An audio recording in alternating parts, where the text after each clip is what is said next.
Welcome to the Innova Buzz podcast, where we share all kinds of tips, advice, and interview guests on all things innovation and leadership in modern marketing.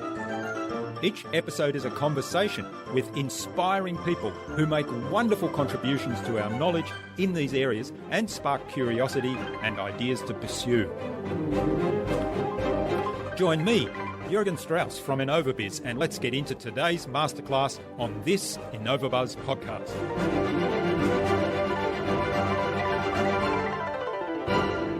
I sincerely believe that at the core of a successful, sustainable business are relationships and connection. And so the more we are farming out that connection, the further away we get from sustainability and profitability in our business. At the start of automation, people weren't bombarded the same way because it is becoming so saturated with this automation. You talk a lot about innovation and differentiation in your work. I think one of the ways people can really innovate and differentiate online is by being the person willing to have a human-to-human connection and go that extra step that isn't automated. And as business owners, I think there is still a lot of beauty and power in automating certain things. I just don't believe in automating that relationship piece.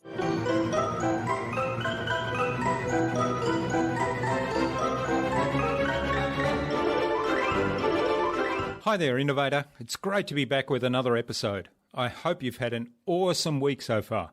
And I hope you enjoyed my recent conversations with Jason Van Orden, business and marketing strategist for Expert Influencers, and David Schreiner-Kahn of Smashing the Plateau. I'm really excited to have on the Innova Buzz podcast as my guest today, Kim Argetsinger, a mindset coach and business mentor who helps heart-centered, passion-driven entrepreneurs, creatives, and coaches build, grow, and scale a business that they are wildly in love with and is also financially sustainable. Kim graduated from university with an honours degree in psychology and then went on to pursue an acting career in Hollywood. When the business of acting no longer inspired her, she moved to Manhattan to pursue her passion for coaching. She's obsessed with how our brains work, about business psychology and relationship-based marketing and heart-centered sales, as well as empowering others to their own version of success and zone of genius so that they can, in her words, take up space like a boss so that they can get paid.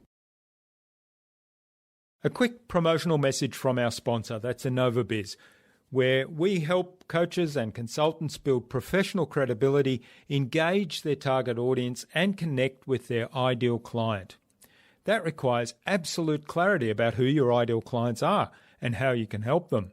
To help you get that clarity about your ideal client, take a look at our Marketing Master mini class, where in less than 30 minutes, you'll gain absolute clarity on your ideal client and how you can communicate with them to build and strengthen an engaging, enduring relationship.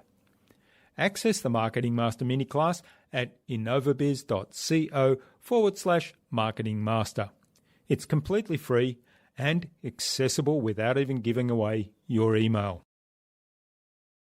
In our discussion today, Kim and I talked about how the core of any successful business is the relationships and connections that are built.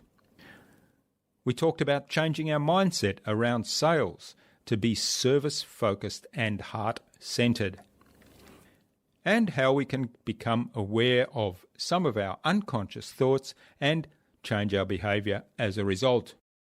Without further ado then, let's fly into the hive and get the buzz from Kim Argetsinger.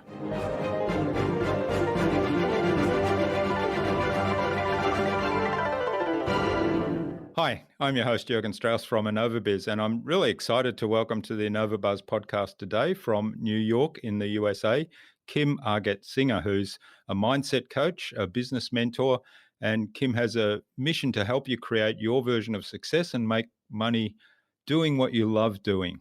Welcome to the Innova Buzz podcast, Kim. It's a real privilege to have you as my guest. It is such an honor to be here. I cannot wait for our conversation. Rich Everett, who was our guest on episode 237 of the Innova Buzz podcast, suggested that we have a conversation with you, Kim. So a big hello to Rich. Huge hello to Rich. I'm a big fan of his work. And we had a great conversation with him too. Now, before we start talking about all things mindset and mission and success, I know you've had an acting career in Hollywood and then you kind of changed direction, moved to Manhattan and began a new career. So what prompted that change and why coaching? You mean that isn't the normal segue in the way most people get into business? Well, I part of my mission is finding our version of success, and I really believe we can all make money doing what we love. And for a long time, it was acting. And I woke up one day in LA loving the world of acting, but not the business of acting. It's very much a business, and realized I was becoming a jaded person, which is the opposite of loving what you do, and really set out Hmm. to find what that next step for me was. Quit my job, sold my car, got rid of my apartment, bought a one-way ticket to New York City because no better reason than it was calling to me and I needed to be outside of my environment to see the forest for the trees, so to say, and had a conversation with a coach along the way that really opened me up to the world of coaching. And they say the rest is history, but I have a background in psychology. I worked in marketing for a little bit, and really what happened is the dots just started connecting, and I realized my background in psychology, learning coaching and the skills and tools of a coach, and then that marketing background with really what the business of acting is, really came together beautifully to support other people. Hmm. Yeah, that's fascinating. So you had a psychology background, and I know you're really fascinated by the brain and how it works and how we kind of use it in good ways and how we use it to sabotage ourselves in many ways as well. So yeah, the dots did join up, and it's fascinating. I had a conversation with another guest on a podcast recently, Kathy Saylett, around improv and how improv can help in business. And her take on that was you can write a different script and so you can get a different outcome. So that kind of speaks back to the acting part as well. I love that improv, and we could geek out about that for a long time. So many ways that relates to business and really the industry of acting, not just being an actress, but you're really in have your own business as an actor. There's so many parallels to running a business as a coach or being a small business owner. Hmm. Okay, so what is it specifically that you do, and who do you work with? Specifically, I help people to build, grow, and scale businesses that they love that also make them money. I think so often we think it has to be one or the other. We're passion driven and we get to Hmm. have something we care about, or we get to make money doing something we don't care as much about. So I really help people bridge those two together, all about making money doing what we love. And my people I call them heart centered, passion driven, high achieving entrepreneurs, creatives, and coaches. So a whole lot of heart and a whole lot of passion. Hmm. Yeah, of course. One of the risks, I mean, I know I'd like to work in with those people, but one of the risks there is that they do feel as though that's at odds with charging money for their services or their products, or charging what they really are worth, and so they undervalue themselves often. So, what are some of the things that get in our way when we have that servant's heart, that passion for what we're doing, that love for what we're doing, and we feel as though we can't charge more for the services or product we provide? I think I mean, one of the things that you're speaking to absolutely comes up, and it really is feeling like it's okay and that it is of service to sell and to ask for money for the work we do. I think this is something that comes up for, I'd say, almost every one of my clients, especially as they're getting into the higher price points or they're starting to scale their business. I think there's a lot that comes up around visibility, but what I find happens is it's not so much visibility. I think a lot of people can get visible and show up, but it's very different to show up and be visible in a way where I call it taking up space, but really owning what you bring to the table, really owning the value you have, really standing in your work and essentially bragging to it in a way that allows people to understand how you can serve them and help them. And those are two very common things I see come up for clients. And then there can tend to be a lot around receiving money and keeping money and just parts of the sales process. I see a sales process as something that is not just the conversation itself, but beginning, middle, and end. And so a lot of times in that middle end part of the sales process, there can be some ways we want to pull back and we start getting in our head thinking we're not good enough or we're being pushy or slimy or icky. Does that all make sense? Hmm. Hmm. So, well, let's step back.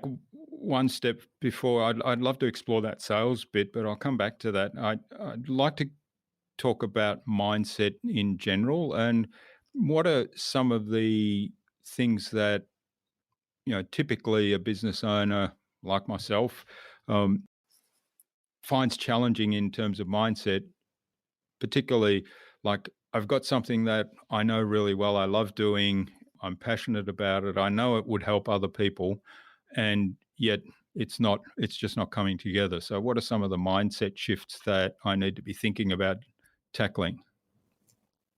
Trying to think of how to answer this in a way that's succinct because it becomes such a large question. But and so there's a lot of stuff that can come up with mindset. But what I found for most of us is most of us have one or two core, I don't really love the word blocks, but one or two core things that tend to come up for us over and over again in life. It's usually some sort of story or construct our brain has created, often at a young age, to make sense of the world and to survive. And it tends to play out in multiple areas of our life. So even if you're not in business, you'll find this will play out in your relationships or in your day job or in the way you communicate with people at the grocery store. And when we can start to uncover what that is, we can see how this affects the way we show up. And so often, as business owners, we're still humans. We're humans selling to other humans. Whatever these Mm, mindset constructs are, the parts of our mindset that tend to hold us back and not serve us will be similar in different parts of our life. And so if we can figure out what those are, what's nice about our mindset, our brain's actually pretty simple, is then we can start to just address those one or two things and start to rewire our brain and change our patterns of thinking so that we're showing up differently. Does that make sense? yeah, it does make sense. I guess the one thing that I'm curious about, and it's always fascinating to me, is that mostly these blocks are unconscious. I mean, you're not conscious that you have a pattern that is getting in the way of having greater success, let's say. So, how do you, what kind of steps can you recommend to take to become more aware or bring some of those patterns, uh, even the good patterns that you're running semi automatically? How do you bring those more into consciousness so that you can run them, well, with intent, let's say, It's going to make a joke and say and hire a make the coach, choice? but I'm not even kidding. But what you're saying is absolutely true. I joke with my clients sometimes. They'll get frustrated when we uncover something. I'm like, well, basically a 7-year-old's running your business. This is something you learned when you were 7. Give yourself a Mm, break. And now that we've identified, I mean, the great thing is awareness is always the first step. Once we start to create awareness around something, we can start to take those patterns that we have usually unconsciously learned that are in our subconscious, create awareness around them, and then we can consciously start to pay attention to and reprogram and relearn a new way of thinking. And so a lot of it is taking the time in the coaching world, the coaching lingo is being the observer of our thoughts, but starting to pay attention to what are the thoughts I'm having and realizing these thoughts aren't even me. These are just, it's almost like creating a little separation and starting to see them as separate from us. And that's how we can start to also choose new thoughts. Careful not to share too much here because I can get long-winded, but I think about it mm, sometimes like having two sheets of paper. For most of us, and if we think about the stories that are running subconsciously, for most of us, we have two sheets of paper, thoughts and feelings, and they're kind of fused and stuck together. And what we want to do is start to create some awareness. So there's almost like this little separation between those two sheets of paper, and we can start to see them as separate. Once we've created that separation, it's so much easier to start to consciously choose a new thought and then redirect our emotions and actions. mm, yeah, And it's easier when that's. you're working I with mean, someone to help you, pull these things that's out. right. I think, yeah, that's very clear. I mean, what you're talking about there is almost going external and becoming an observer of your own behavior, which obviously is a lot easier when you actually engage somebody else to give you that input who is observing your behavior. Absolutely. But just as a practice, I mean, it can be helpful just have one day and just start to notice what are the thoughts I'm having and just even labeling them as I'm thinking the thought that I notice I'm having the thought that. And so it just helps create some of that separation and you get to start to notice your thoughts by simply even labeling. I'm noticing I'm having the thought that I'm annoyed right now. I'm noticing I'm having the Mm, thought that I really don't want to post something online right now. I'm noticing I'm having the thought that reaching out and making an offer feels really scary. And so it just helps you to start to create some awareness that this is the thought I'm having. And I'm noticing I'm having that thought, meaning I can actually see it and observe it. Does that maybe make a little more sense? Yeah, yeah. I think you raised one other thing there that I think is quite insightful. I certainly find it insightful, and that's, if you're having a feeling around something, let's say you want to make an offer to somebody, and you've got a feeling, I'm a bit afraid of doing this, or I'm hesitant, or you procrastinate, or you find distraction strategies so that you keep putting that off, to think about, well, what's the feeling that's coming up for me?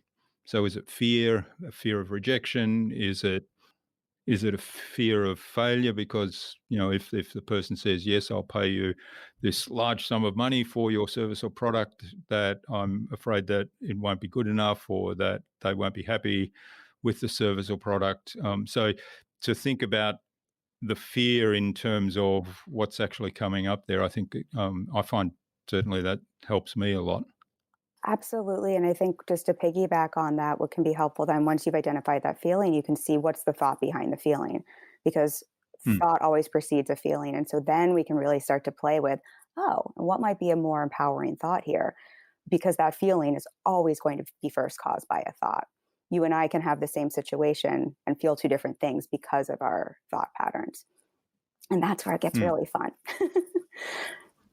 Yeah, yeah. And of course, we've been practicing some presentations the other day, and we've been talking about the amount of information that we're all subjected to, and the amount that we actually take in.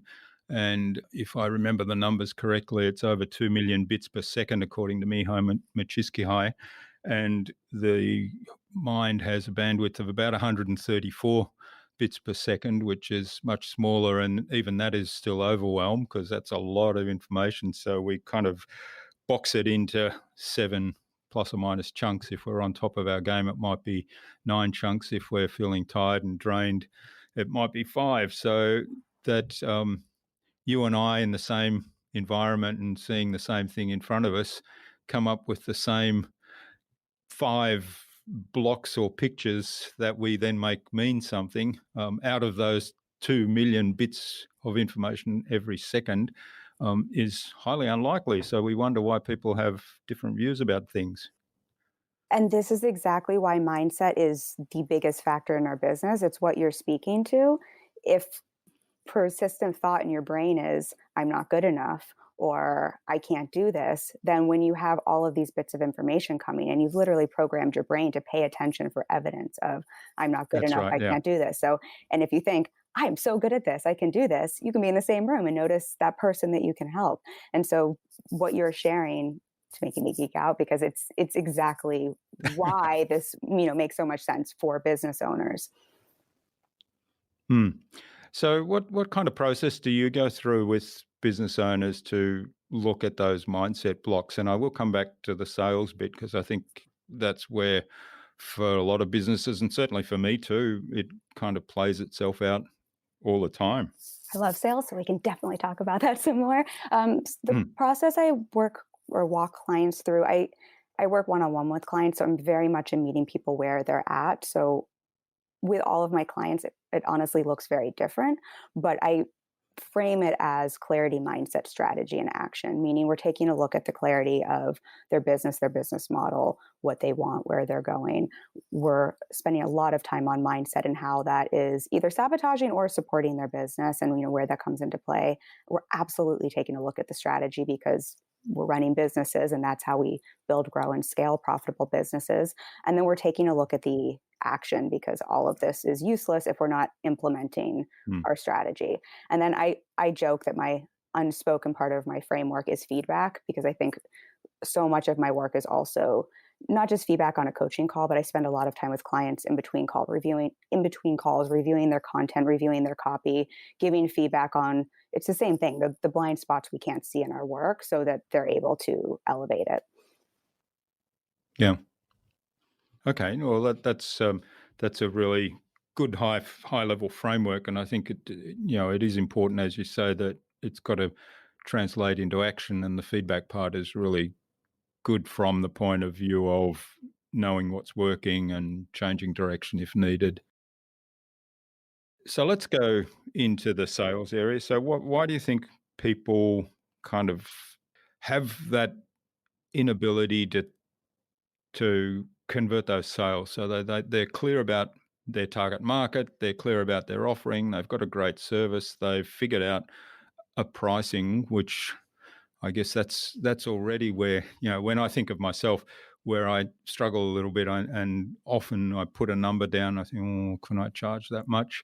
But then the next step, of course, also is then having a conversation with somebody who is an ideal client, but I just then struggle a little bit to make the sale.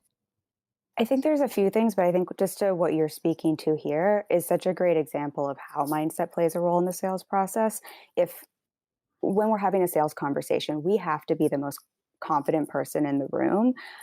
People are coming to us because they want our help, they want our support, they need to trust us that we can guide them to have whatever that result is they're desiring. When we're not feeling confident in our pricing or in our work and or in our ability to help someone, because we're human and the human brain kicks up all the things of, am I good enough, who am I to do this, so and so is doing better online, whatever the stories are that come up. When we then, without realizing, subconsciously are pulling back in the sales conversation or sales process, people are smart. They pick up on those nonverbal cues. They pick up on that hesitation, and it breaks down the trust in the sales process and the sales conversation, which I think is just such a huge component, that having someone feel heard and understood and trusting that we can help them. So I think that's a big part of it. I also think sales has a really bad rap in our society. It's been labeled as, the used Mm. car salesman. It's slimy. It's icky.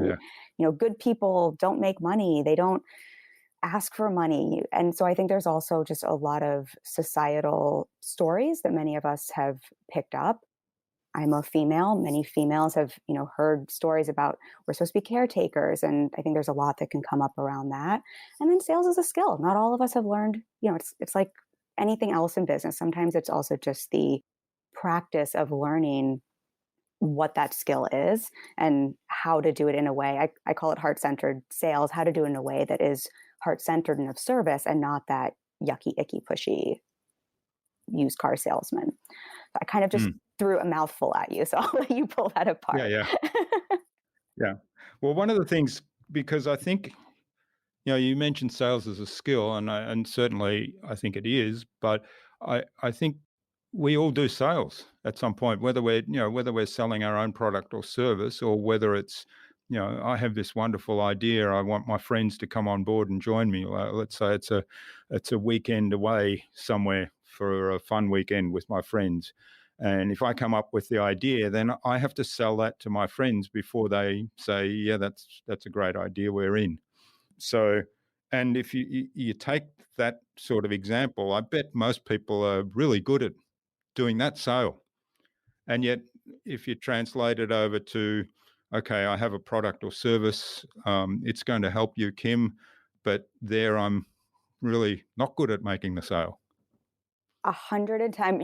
Everyone can't see me. I'm nodding my head very, very adamantly over here. I don't know if you've read Daniel Pink's To Sell is Human, but he talks a lot Mm, about this. It is human to sell, that we sell each other on ideas all the time. We sell I sell my boyfriend on going to a movie that I want to see with me. I mm, think what happens for us as business owners, and what I found, I worked in advertising for a little bit before having my own business. I worked as a bartender for a little while, which is all sales. It's very different, I find, for many people to sell someone else's idea or product or service than it is to sell our own work.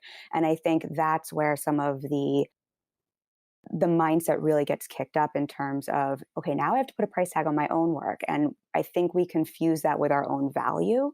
And I think that's where some of the mindset stuff can get kicked up. And I think then that's where having a strategy, I say that sometimes strategy supports mindset. Having some of those skills and strategy, it makes us feel more safe, not because we don't know how to do it, but because we have, again, it's just a framework. It's like training wheels that can make us feel a little safer in the steps to move forward to sell our own work. Does that make a little more mm. sense? Yeah, yeah. Yeah, it's really about understanding the strategy that you might use, and everybody's got different styles, of course, to sell an idea to their friends. Um, but understanding, what are the strategic steps that you go through there, and how can you build that framework into a business sale?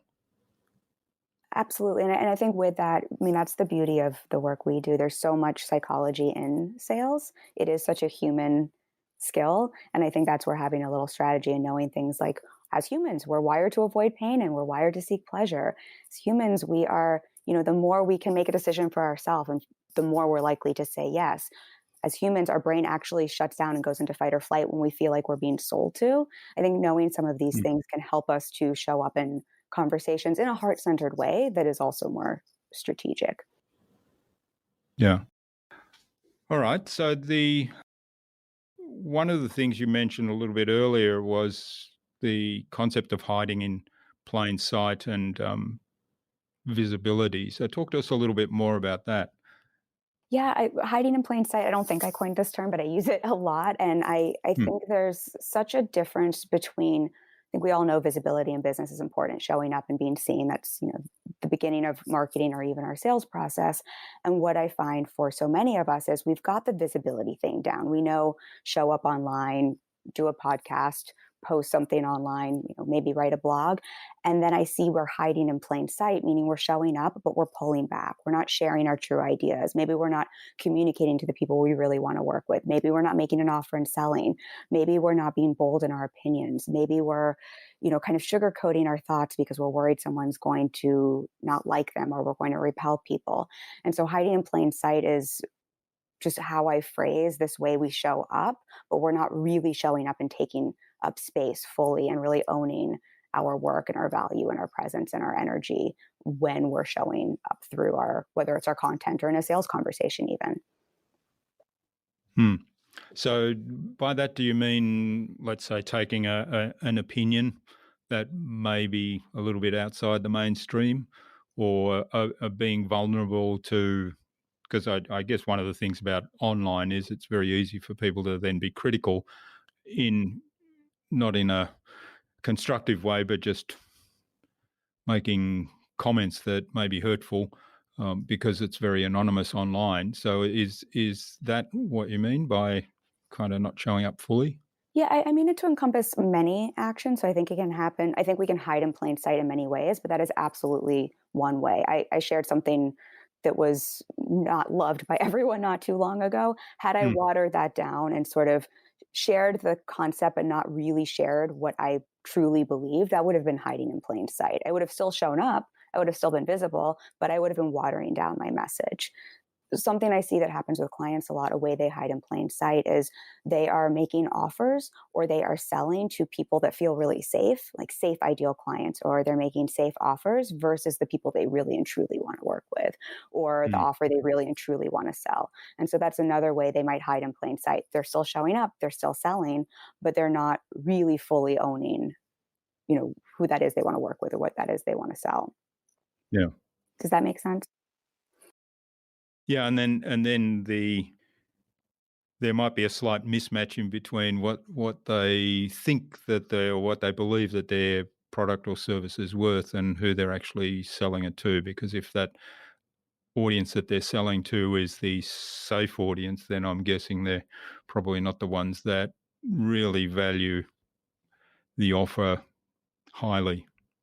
Yeah, or there's even that mismatch in terms of fit. And I talk about loving the work you do. If you're going the safe route and you're kind of hiding, it's very similar to dating. If there's someone you really have a crush on, be like, I'm not good enough. They're not going to like me, and so I'm just going to sounds horrible, but I'm going to go out with this person who feels safe because I know they like me.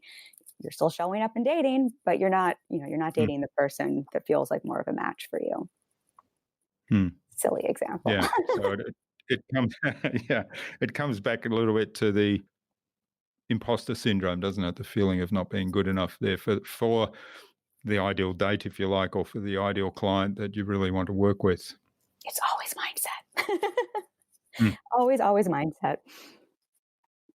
Okay. Now you mentioned something a moment ago in our sales conversation, and I relate to this very well. I mean, the used car salesman, the stereotype there, you wandering through the lot and you're just having a browse, and the used car salesman comes up and says, "Oh, this car, you've got to buy this car," and really tries to convince you where you're actually not the least bit interested in that car, but for some reason it's just caught your glance. So it's kind of not that human connection. When you mentioned that human connection, that we actually have our human needs when we're going into a sale or we're wanting to buy.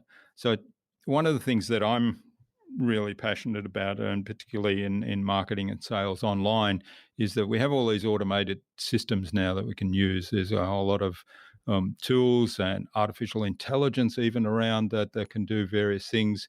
And I think a lot of the human part gets lost there. I mean, just a simple example, I'm sure you get bombarded by emails like I do, trying to sell you things that you probably don't need and you probably never even signed up for or looked at. And what's your view on moving away from that as a business owner and taking on board some of those tools, but at the same time, really keeping that human element front and center? I have so many thoughts here. Trying to think of where I want to start. I think to speak to the human connection and interaction in the automation piece first. I sincerely believe that at the core of a successful, sustainable business are relationships and connection. And so the more we are farming out that connection, the further away we get from sustainability and profitability in our business. At the start of automation, people weren't bombarded the same way because it is becoming so saturated with this automation. You talk a lot about innovation and differentiation in your work. I think one of the ways people can really innovate and differentiate online is by being the person willing to have a human to human connection and go that extra step that isn't automated. And as business owners, I think there is still a lot of beauty and power in automating certain things. I just don't believe in automating that relationship piece. Mm. And then I think to what you were saying, just in terms of the sales part, what I always remind my clients is it's usually not the action that is the problem. It's the intention behind the action. So when we're getting bombarded by these copy and paste automated emails, that feels like the yucky used car salesperson because we didn't ask for that invitation. It's Yeah. nothing we're interested in. We don't want that email. I didn't reach out to you for that. That feels like an invasion to me. When it's something I've actively asked for, or it makes sense, or you're doing the same exact action in a way that's thoughtful or building a relationship first, same action doesn't feel yucky or icky on the receiving end. I always tell people my second VA I hired, she reached out to me by a cold email, but she did it in a way that was very human and connection based, and it wasn't automated, and I hired her. And so same action, but different Mm. intention. And so I think that's just something we can all remember. It's not that the overall concept or strategy is bad, it's more how we're applying that strategy or the automation. Yeah, and part of that intention, and I'm just making an assumption here with your example of the VA, part of that intention, I think, is actually looking and doing some research on who is the person that, or who are one or two people that I can actually talk to that, I want to work with or I want to help if you're selling, and how can I reach out to them in that human way? So what can I find out about them that I can speak to so that we start off with some common ground for a conversation that can start that relationship? Absolutely. And just to use her as an example, she realized a real need I had and spoke to that in a way that was very service oriented, very much had done her research, very much helping me solve a pain point or a problem. Versus sometimes I get emails, I'm sure you do too, where like, have you even looked at my website? This does not even Yeah, yeah, make sense. I live in New York City. I don't even own a car. Why are you offering me something for my car? Or, whatever the mm, offer is. And so I think exactly to what you're saying. It's yeah, taking that time to be thoughtful and to really speak to the problem you can help someone with. hmm. Yeah. A couple of my favourites are the ones that come through on email. We saw your website, really good job. I love the content, and we noticed you're not number one on Google, and we're an SEO company, and we will get you to number one. And I'm thinking, well, do you even know what I want to rank for? Because, I can be number one for some obscure term and that's of no value to me at all. But if you actually take a look at the terms that I do rank on page one for, you'll find that I do, and they're the ones I want to rank for. So it's kind of, they haven't done any research at all. And then the other one is, oh, we've written this wonderful article that I think we love. Yeah, they always start off the same way. We love your blog, great articles there, and we've written this wonderful article, and we wonder if you'd like to link to it or you'd like to use it as a guest post. And then you look at the article and it's kind of totally off topic, like health supplements or car parts or whatever it might be, which has nothing to do with my website at all. I get that one a lot, and it always cracks me up. And I'm like, I want to help me help you. I can't even help you here because this doesn't make sense. Yeah. Okay. Now, one of the things that I think you talk about in a couple of your blog posts, and it kind of came up as a little bit of a theme here in terms of helping people and this relationship thing. And what you talk about is doing less and being better at doing that less. So the idea of focus. So talk to us a little bit about your philosophy and approach there. Yeah, thank you for asking this question because I think it's misunderstood. I think when we hear doing less, we think that means don't work, don't show up, go have the business on the beach with the laptop, like sipping Mai Tais. I show up to my business every day. I love my work. I want to show up. So it's not about not working, but it's about doing less of the activities that don't move your business forward. The busy work we tend to fall into, especially when we're feeling insecure or we're fearful. It's very easy to get busy and sabotage our forward movement by doing all of these different things instead of the very few things that usually will move our business forward. The 80-20 principle definitely applies here. Most of our 80% of our results tend to come from 20% of our effort. And so a lot of what I support my clients with is getting rid of all those distractions, not doing all the busy work, getting really clear and focused on what are their core offers, what are the few marketing tasks they need to do to actually generate money to move their business forward, and really keeping those distractions on the back burner. And that way we're doing less and better because we're doing it over and over again to get more results. And so I want to be mindful there. It does not mean not doing any work, but it starts to feel Mm. like less work because when you're focused on fewer things and you get more results, you become well oiled at those tasks. And so that starts to feel easier. And then this is when people are saying business is so easy. It's because they've gotten really clear and focused on those few tasks they need to do. Yeah, that's great advice. And also it opens up opportunities to dig deeper into those smaller areas of focus, which gives you a lot of leverage and makes you unique, I think. If you take that 80-20 principle, and I can't remember who this originated from, but it was Alan Dibb from the One Page Marketing Plan that told me about it. If you take the 80-20 and take 80-20 on top of that, then it comes out to 4% of the work you do actually gives you 64% of the results. So, you can narrow that focus even more. And you imagine if that 64% of the results you get, you can really magnify that and grow that spectacularly, then that is really intense focus. Oh my gosh, I love that so much. I'm borrowing this, and that makes my brain so happy. But it's exactly that, and that's what scaling a business is all about. I think we think scaling a business, or we can think in the online space that it's I got to do more things to make more money. It's really how do you make more money by not doing anything more or doing even more focused work of what you're doing. You're scaling more income, not more work. And I love kind of squaring the 80-20 or doubling the 80-20 principle because that says it perfectly. Hmm. All right. Well, this has been fascinating, Kim. I really appreciate you sharing several of your insights into how you work and the mindset. I mean, as you say, we could talk about mindset for ages. It's one of my favorite topics too. And it's always something that fascinates me, but I always see that, I set myself a whole lot of challenges in mindset and then I see other people doing the same. So I think it's really a great service that you provide to help people see those things that might be getting in their way and help them navigate through them. So it's a good time, I think, to move on to the innovation round, which is we call a buzz. It's designed to help our audience who are primarily innovators and leaders in their field with some tips from your experience. So I've got 5 questions, and hopefully you'll give us some really insightful answers and inspire the listener to go and do something awesome today as a result. No pressure at all. Okay, so what do you think the number one thing is anyone needs to do to be more innovative? I'm going to say two things because I have a hard time with one. I think one thing is to take some time looking outside your industry.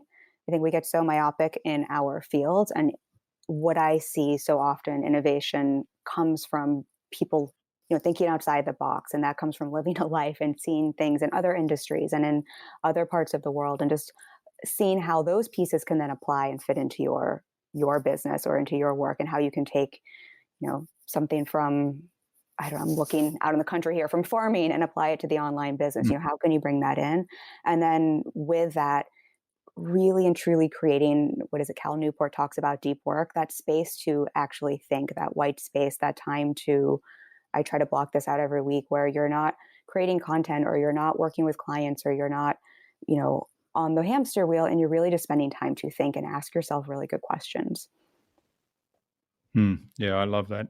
I really like the idea of going outside your industry and going and doing some totally different things, which sort of stretches you outside your comfort zone. But as you say, it often brings up ideas, and then if you do the deep work part to work on those ideas and try to apply them in your area. I think there's so many inventions that actually came from people doing that. I think so. I have a friend who's an inventor, and I think that's where she gets a lot of her ideas. And I know even a lot of my content, it comes from outside of business and life. And I'll be sitting in an Uber, and it will spark an idea for business, or I'll be going on a run in the country, and something there will spark an idea. And so I think that's the beauty of stepping outside our general routine or space. Hmm. Okay, well, on that, what's the best thing you've done to develop new ideas? Running. It sounds so silly, but going for my run, the majority of my content is, this sounds awful, but I run on a tread. I live in New York City, so I run on a treadmill a lot, and you can usually find me running, and then about a quarter of a mile in, my phone is out, and I'm trying to run and type notes in the notes section, because the majority of my ideas come to me when I'm running. But this is something for everyone here who's creative. This is it's called, oh gosh, Adam Grant talks about this in the originals. It's called the incubation period. If you have something you're working on, our brain hates open questions and open loops. So if you kind of leave your brain with a question or an open loop, and then you go do something else, like go for a run or go for a walk or wash the dishes, your subconscious mind continues to work on this and tries to Hmm. solve it for you. And then because you're doing something a little more mindless, it will kind of spit the answer out to you, which is why most of us probably get ideas in the shower. It's kind of that same idea. So I say running joking, and also very intentionally, halfway through a blog post, I'll hit pause and I'll go for a run so that I can get the rest of what I need for that blog post. Yeah, that's great advice. I go for a morning bike ride, and often when I'm on my own and not having conversations with others, I'll all of a sudden there'll be ideas coming up, but I don't whip out the phone to write it down. So I've got to figure out a way to remember things, because I've been on rides where I've had about 5 or 6 ideas, and if I'm out for an hour, and I've got to try to remember the 5 or 6 points to write down when I get back. Yeah, I guess typing while you're writing, would it make sense? Can you do a voice Yeah, memo to yourself or dictate? I know my I phone will let me probably yeah, I dictate. probably could. I probably could, although I've got the phones in the back pocket, so it might be a bit hard. So maybe I have to figure out a way to mount the phone on the handlebars or something, because then I could just ask Google to record it.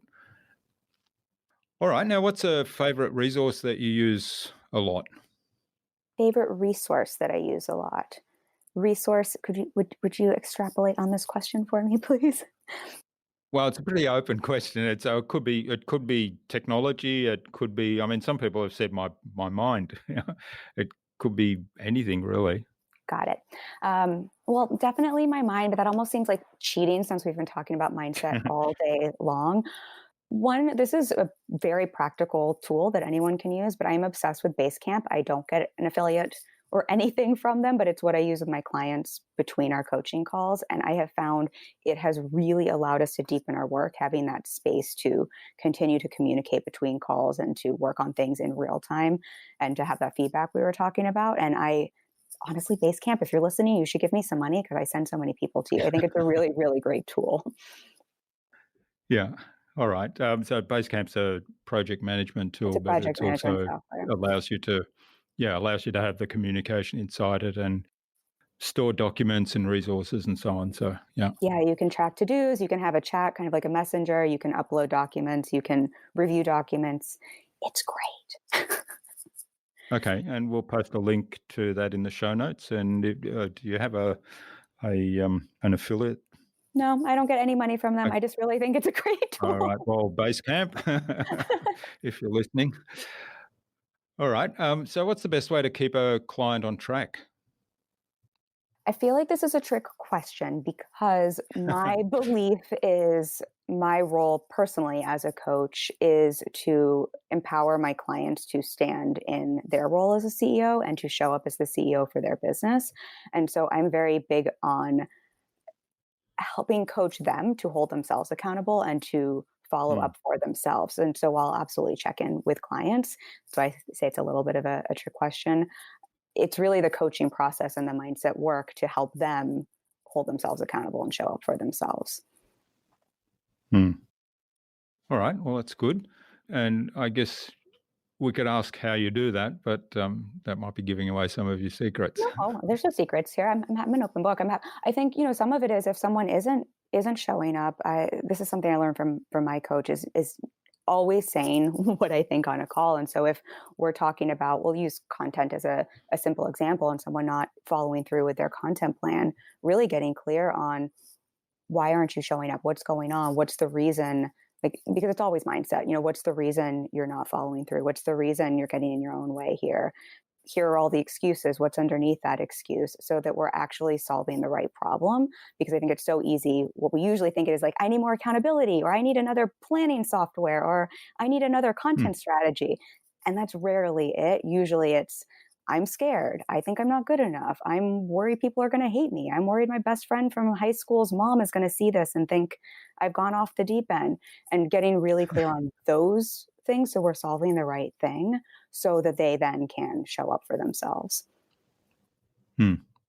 All right. Well, that's helped clarify that a lot more. So thanks for that. Now, what's the number one thing you think anyone can do to differentiate themselves? Own their opinions. I think it's kind of what we were talking about earlier, not hiding in plain sight and taking up space. The more you can own what you truly believe and own it 110%, the more you're going to own your little piece of the online world or your little piece of the online world. The more we're consuming other people's content and regurgitating other people's ideas, the more you're just adding to the noise. And so I think that's one of the biggest ways anyone can differentiate and really start to innovate. Hmm. Yeah, that's really wonderful advice. So, and I think not only owning your own ideas, but as you were saying earlier, having the courage then to actually post those or promote those in whatever way you're putting yourself out there. Shout it from the rooftops, which I, as someone who's had to do a lot of work to be able to do that, I understand that is easier said than done. And that's usually quite a lot of mindset work to step into. But I think that is a way you can differentiate. Hmm. But no shame in that game if, it's taking you a little bit of time to get there. That's okay. Okay, well, thanks, Kim. This has been really great. Now, where can people learn more about you and maybe even get in touch to say thank you?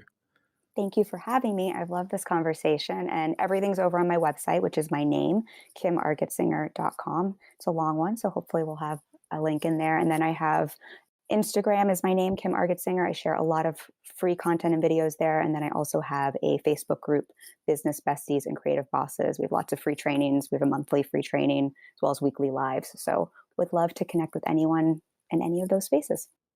Okay, and we will have links to all of those spaces in the show notes, as Kim suggested.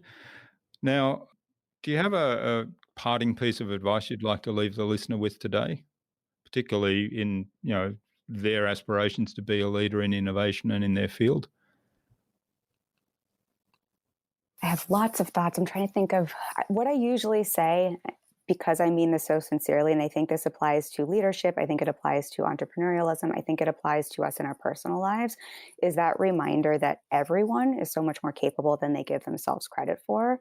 Usually we are our own biggest stumbling block, and we are the thing that is keeping us from getting where we want to go. The leaders you look up to, the thought leaders you admire, the entrepreneurs you admire are no different than you. They've just taken a few more steps to move through the discomfort, to show up for themselves and to show up for the work they believe in. And you are just as capable. So if anything, take a look at them and use that as evidence that you're capable and so much more than you think you are. Yeah, of course, that brings up the thought in my mind, and I can't recall who said this, but that our greatest fear is actually not that we're not good enough, but our greatest fear is actually that we're powerful beyond our wildest imagination. I think it was Marianne Williamson who said something like that. And I will tell you, I think that is so true. As I've had more success, I have found there's a whole bunch of fear that comes up around that. And I see it with clients as well. And I think it's so true. So often we're scared of, oh, what happens if I actually step into this? Yeah. All right. Well, thanks so much for sharing. Actually, I have one more question before I wrap it up, and that's who would you like me to have a conversation with on a future Innova Buzz podcast, and why? Oh, I'm going to have to think on this one because I have like 5 names and I want to think of who the right person is. All right. Well, we'll circle back with you. I have a name, but I want to make sure it's okay for me to share her name. But I have a really good name for you, who's all about innovation. All right. Great. Well, we'll come back to you on that one. So thanks so much, Kim, for sharing your time and your insights with us today. I've really enjoyed this conversation. I love geeking out about mindset and how that impacts on all the things we do. And as you pointed out, it's not just in business life. It's kind of it shows up across all areas of life. And where there's an issue coming up, it's always a good question to ask. And you brought this up very early on: is where else is that showing up? Because I think that is a really powerful question and kind of helps move some of those blocks. So I've really enjoyed this immensely today, and let's keep in touch. I would love to keep in touch. Thank you for having me. Thanks for having this space so that we can geek out in the amazing work you do for your audience. It's wonderful.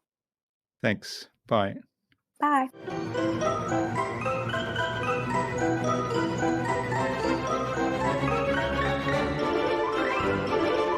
I hope you enjoyed that engaging and informative conversation with Kim and took something away from her episode. I really like Kim's approach to changing our mindset around sales so that we do sales from a heart-centered and service-focused approach. I'd love to know what you took away from Kim's episode. Leave a comment below the blog post, which you can find at innovabiz.co/Kim Argetsinger. That is KIMARGETSINGER. All lowercase, all one word, innovabiz.co/Kim Argetsinger. You'll also find contact information for getting in touch with Kim there, as well as links to her website, her social media pages, and the other resources we spoke about in today's conversation. Kim suggested that we have a conversation with marketing strategist Kelly Flynn on a future Innova Buzz podcast episode. So Kelly, keep an eye on your inbox for an invitation from us to the Innova Buzz podcast, courtesy of Kim Argetsinger. Remember to check out our Marketing Master mini class at innovabiz.co/Marketing Master. It's completely free and accessible without even giving away your email. But most importantly, it will enable you in less than 30 minutes to gain absolute clarity about who your ideal client is and how you can communicate with them to build and strengthen an engaging, enduring relationship. And if you'd like our help to go even deeper into marketing mastery, or our help with producing your very own podcast, even launching your very own podcast if you don't yet have one, then send me an email to jurgen@innovabiz.co and we can set up a quick call to have a short conversation and find out whether we're a good fit for one another. Tune in again to the next episodes of the Innova Buzz podcast, where we've got more fantastic guests lined up, including Chris Yankulowski of Remote Staff and J. Scott Christensen, expert about all things artificial intelligence. Stay connected with us by subscribing to the Innova Buzz podcast at innovabuzz.com/subscribe. INNOVABUZZ.com/subscribe. Make sure you never miss another episode. It would also mean a lot to me if you leave us a review, because what you think matters. I'd love to hear your thoughts, your ideas, your suggestions, or questions you have, so go ahead and share them in the comments below the blog post for this episode. Until next time, I'm Jürgen Strauss from Innova Biz. Remember, be awesome and keep innovating.